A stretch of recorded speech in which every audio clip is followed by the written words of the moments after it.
going to be your last 50, because sometimes when you're on a track like this, you're like, where exactly is that line? Where exactly will the last 100 start? Because I know I want to kick. Because when you have a full turn and a straightaway, you feel like it's 200 meters, and it's like, no, no, no, that's only 100 meters left. And so really kind of walking the athletes through to be specific in where they want them to move, where they want them to hold, things like that. Absolutely. And kind of my next point on what makes these next two races so interesting is taking the girls 300, for example. We have 3 out of the 4 athletes are from Bullis. And obviously these teammates train together. They're likely probably good friends. But at the end of the day, they're competitors when they come here today. And when you had some of those battles between your teammates, whether that was on the international scale or in college, what is that like when you have to sort of transition from being friends and teammates to all of a sudden being competitors? You knew that it was all love, but I am so sure, and this has been my saying, that my dream today will live and yours will die. Like, that just has to be the mentality. For me, I mean, if it's 100 hurdles, 12 seconds, I don't care about you. I truly do not. Afterwards, hey girl, let's go out to eat. How you doing? But when that gun goes, when we get in those blocks and when the gun goes off, it is just, I don't know you and I want to take your head off. But what I love about track and field is that's the understanding. No one feels any type of way about each other, because we know everyone is training, everyone is hurting at practice to get better and better and better. And so on this day, if I beat you, well, then come back and try and get me the next time. And we're taking a look at our first race competitors of the evening. We have Sydney Sutton alongside her teammate Peyton Payne. I mentioned both Florida commits next year, so top competitors for Bullis, and they're friends. They mentioned in interviews they're awesome friends, but like you said, when they get in competition, they are competitors at the finest degree. Also in this race is Elise Cooper. She's the one not Bullis member, and she's certainly going to make a push towards getting that line first. She ran in the 2024 Olympic trials. Again, she's a high schooler, and she's a Texas commit and has a PR of 36.96, which she got at the Virginia Showcase. She has the best seed time coming in. You know she's telling herself, and her coach has said this too, you need to bust up this Bullis. You know what I mean? Like 3 of them? Absolutely not. You will not be number 4 in this group when you cross that line. And so that's just the mentality that you have to tell yourself of, like, all of a sudden it's like sometimes, because I know some people that do this, sometimes you tell yourself, like, look, I want to make them kind of like they're going to be my enemy right now. I don't want to, I want Bullis to be behind me. Bullis. And when you get done, you're like, oh, Bullis is a really good training group. Like, they're really cool people. And so that has to be what Cooper is telling herself right now. I am going to bust up this Bullis group. So Cooper is from McDonough Track Club. She's going to be running out in lane 5. There is Cooper on the middle of your screen right now. One of her biggest challengers will be Sydney Sutton. She is the number 2 time in the U.S. compared to Cooper's 1. So we have the 2 fastest 300 runners so far in this early 2025 indoor campaign.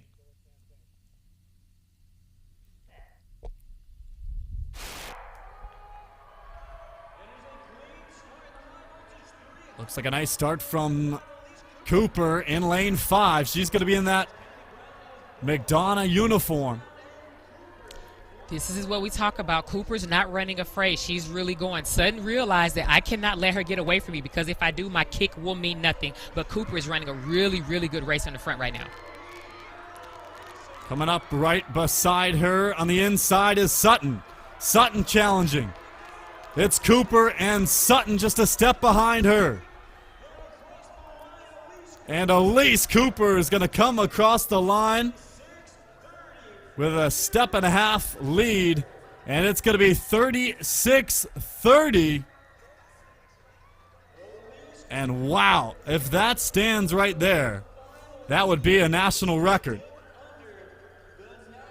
That is the way she ran. That was so dominant from the beginning to the end. Like I said, are you going to be fearless enough to jump out there and say, if they want it, they're going to have to, okay, clock, they're going to have to come and get it. That's what it looks like. But no, that's a really cool. So we just were notified that is a national record for Elise Cooper. Oh my goodness. But that's how you have to do it. If you want a national record, you have to be dominant from the beginning, and that's what she did. Sutton realized that Cooper was a little far. She tried to make her move, but in making that move, probably gave out a little more gas than what she really wanted to do coming home. And what a race indeed. A national record for Elise Cooper. So you could see it there, smile on her face, and she knows that she beats out the Bullis crew beside her.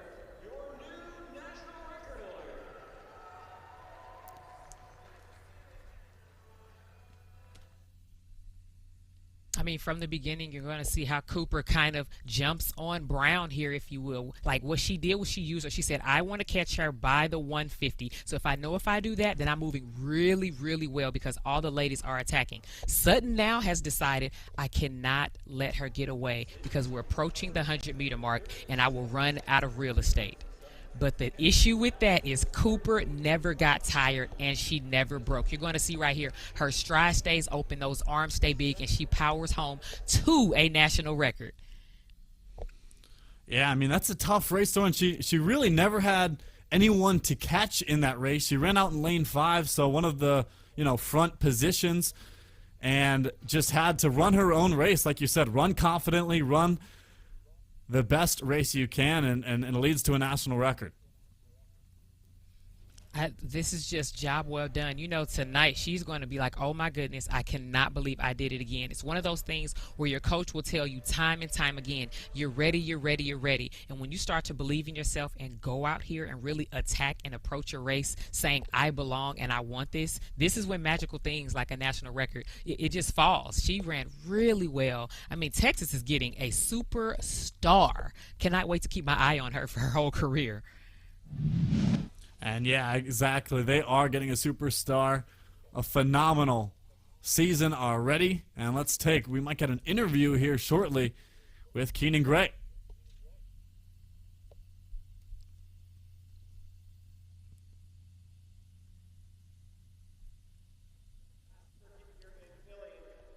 Over the scoreboard right here.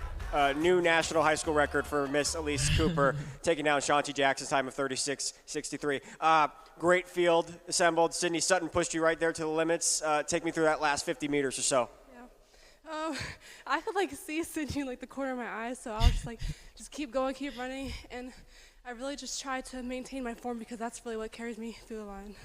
After you ran such a great time earlier this season at the VA Showcase, did you feel this was a possibility to break this record by the end of the season? I didn't really expect it. I thought my 36.9 was the last 300 I do, but I guess I just want to try again. And I had a lot of good competition, so it definitely pushed me. And I'm sure it was well worth the wait, right? Yes, it definitely was. I know you got the rest of the season coming up here. New Balance Indoors Nationals or Nike Indoor? So you got New Balance as well. What are we looking forward to competing there at that? I'm doing the 200 and the 60. All right, congratulations. New high school national record holder, Elise Cooper.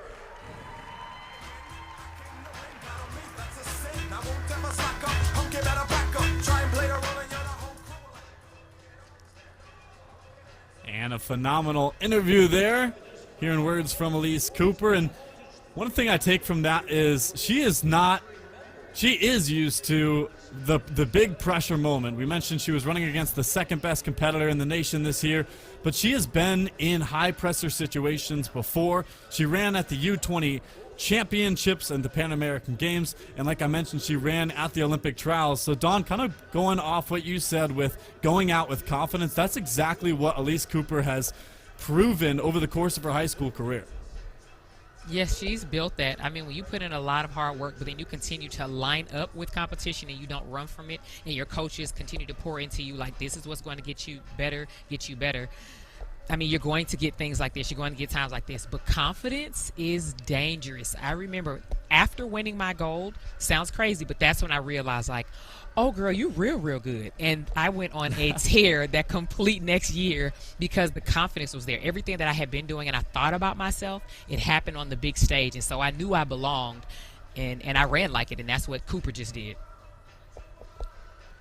What would be the biggest advice you could give when a runner runs that well and starts to feel that confidence? What's the biggest thing they could take from that moving forward for the rest of the season? That everything you're doing is working. Don't change anything. Whatever your coach is saying, clearly it's working. Don't get the big head. Don't start to get nervous. Understand that people, the world is looking now.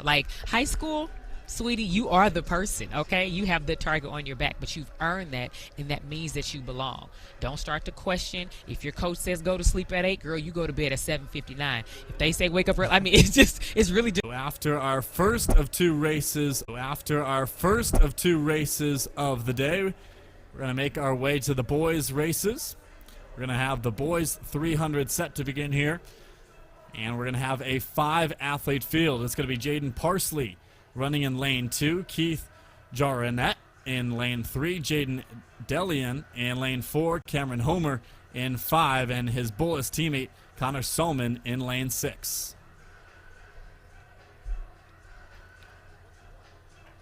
So I'm thinking to myself, the boys just saw what the girls did, and they're thinking, I want to be next. I want to run fast like that. I'm going to go out here and execute. That did nothing but add more motivation, more fuel to the fire. When you see someone in the heat before you roll out, you're like, oh, I'm stepping on the same track. I'm in her lane. I'm super excited. Like, you do all these things to make yourself continue to be like, this is my moment, and that's what, again, will create really fast times at a meet like this. Absolutely. The girls just put on a show, so guys looking to do a little bit of the same here. A little preview into some of our athletes here. Connor Solman's coming in with one of the faster times. He's a Bullis track guy, and he transferred there recently, and he's also a 4-star football player. So he is a competitor from all angles, and he was also on the short medley relay, the short distance medley relay record team at the Virginia Showcase earlier this year. Solomon looking to compete for a first place finish here at the circuit. Alongside him is going to be Jaden Delian. He's coming in with a 34.42, and again trying to break up that pack of Bullis runners.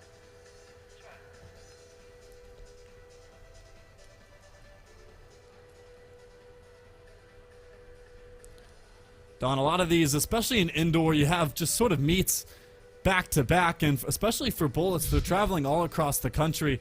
What is it like when you get in sort of the grueling part of the season, especially in winter, when you're just kind of itching to get to outdoor season? How do you prepare for these types of races and keep going? Well, one of the things is you have to pay attention to your body, right? Because with all this traveling, your diet changes, your sleep changes. But then the other thing, when you get to the real grueling part, you have to remember that you love it. Because the practices are long, even the races sometimes feel long. But this is what you love to do. You love to go out here and compete. You love to win. You love to learn from what some would say is a loss. And we are moments away from the boys' 300.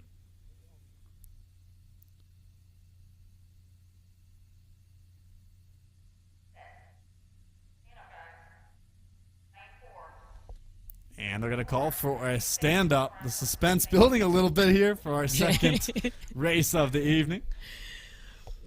That's exactly what it's doing, because when you're in the blocks and they say sit, this is how I describe it. It's like you're like a soda bottle that's been shaken up and you're ready for that top to come off because you're going to explode. And then they go, oh, wait, stand up. You're like, you gotta be kidding me. So you have to calm those nerves, take a deep breath, relax, get back in the blocks like nothing ever happened. You got to be able to shake it off, short-term memory. On your screen now is Cameron Homer from Bullis Track Club. He said coming into this one, he'd like to get into the 33 mark. His current PR is around 34 flat. So let's see what he could do coming into this one.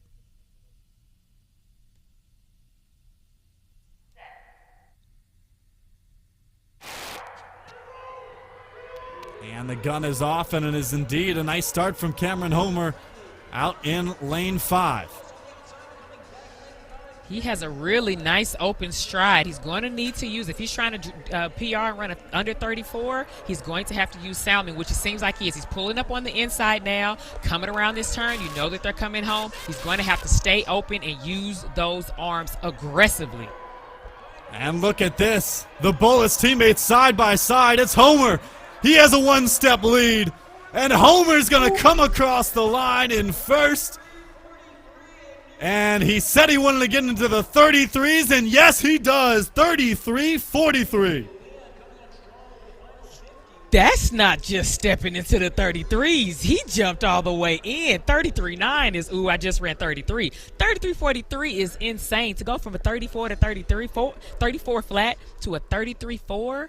Oh, man, that is a really good race. I love when an athlete comes out and they have a plan and they have a goal and they want it, but they run like they want it. They don't let the moment, they don't let, oh, my goodness, Cooper, she just did it. Can I do it? That was impressive. Thank you for the show again. 2 great shows. And look at, just two races here tonight, but they put on a show indeed. And it looks like that was a new U.S. number 4 for Cameron Homer, and he jumps way up on the 2025 leaderboard. From the beginning here, Salmon gave him a really good push on the outside. He said, if you want it again, you're going to have to get it. He showed that football speed, jumping out there and pushing him for that first 100. But that was exactly what Homer needed. He needed to push. Come. Here we go. I'm on the side. Now there's going to be a fight, but this is what I needed to help me continue to not just touch 33, but go all the way into 33.43. Coming home strong with those arms. And also, shout out to Jaden DeLeon, who split up those Bullets teammates. But we talked about competition of, having your teammate alongside you in practice and then competing. And this was the ultimate example of competition. It really, really is. Both of them understand, we're really good competitors. We're really strong. And this is the coach's dream, to see your 2 athletes pushing in the front and helping each other get to a goal. So Homer is going to be our champion here today. We're also going to see him quite a bit tomorrow, also in the 4x4, and some more action all day tomorrow. Should get an interview with him shortly and see another nice look at him crossing the line, and he's pumped up. So officially it's going to be 33.43 for Homer, 33.57 for Delian, and 33.73 for Solomon. Let's kick it over to Keenan Gray for our interview. New facility. What do we think of the track out there? I PR'd by a lot. So, I would say the track is fast. I got here, warmed up, got on the track. I did my build-ups, and I felt fast, too. So I just had to execute my race plan. So, being pushed by your teammate on the outside, who you also ran with in the SMR national record earlier this season. What's that like, battling with him, not only in the race, but at practice every day, too? This is the biggest help I got. I feel like if you don't have training partners, you can't be as good as you can be. And Connor's been my biggest training partner, so I really appreciate Connor for that. How do you think this is going to set you up for New Balance Nationals indoors? Because I know this is kind of your last meet preparation before you go back to Boston at the track at New Balance. Now coming off a big PR, I just got to go and practice, work even harder, so I can PR again in New Balance Nationals, and hopefully I can make the finals and medal. Awesome job today. Congratulations on the win. And again, new U.S. number 4, or tied for U.S. number 4 this season. Congratulations. Thank you. And wonderful to see. He is excited and pumped about his performance and what led to it. Don, what do you take from that interview?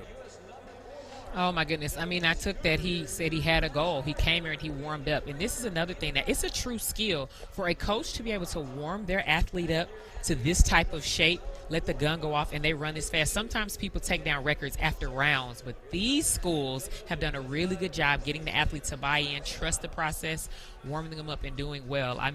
Homer, he said without training partners, you can't be as great, and he clearly has some great training partners. Congratulations. And definitely part of the benefit of being on that Bullet squad. Let's take another look at what's going on around the country live on RunnerSpace.com. We saw the Big Ten Indoor Championships happen today. Don was actually on the call doing a phenomenal job over there. Of course, right here on the circuit. Tomorrow, to start the month, we also have the Big Ten Indoor Championships. The next day of that, we have the English Schools Athletic Association XC Cup over in the UK. We have the Wildwood Miles for Girls also tomorrow. On the next day is the South Atlantic Indoor Championships. And later that week is the AAU Indoor National Championships. And we were just talking about it a moment ago, the New Balance Indoor Championships. If you're a fan of bullets, get a look at them there on March 13th through 16th. And that same day, we also have the Nike Indoor National Championships. And following that is the California Relays and a few more following to wrap up the month. That's what's going on around the country live on RunnerSpace.com. Make sure to get your Plus subscription to get all the action.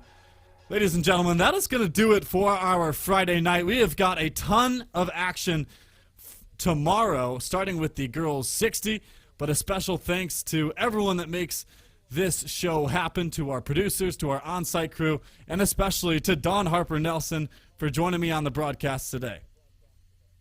Absolutely. Thank you so much for having me. This was a complete treat to see a national record go down and see another goal and dream come true, from Homer. So I love it anytime I see the future of track and field doing amazing things. And that will do it. We'll see you tomorrow next at the Circuit in Philadelphia.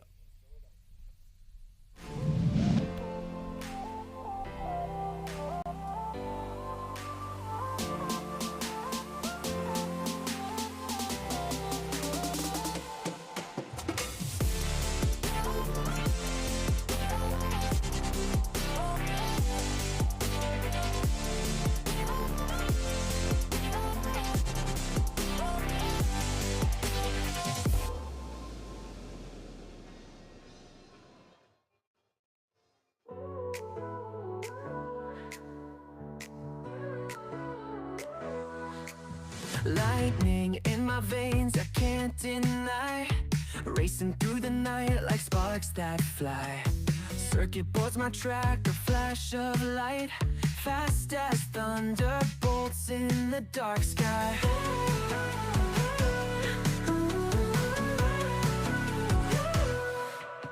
Micro ships and wires, they mark our fight. We blaze through circuits till the morning light.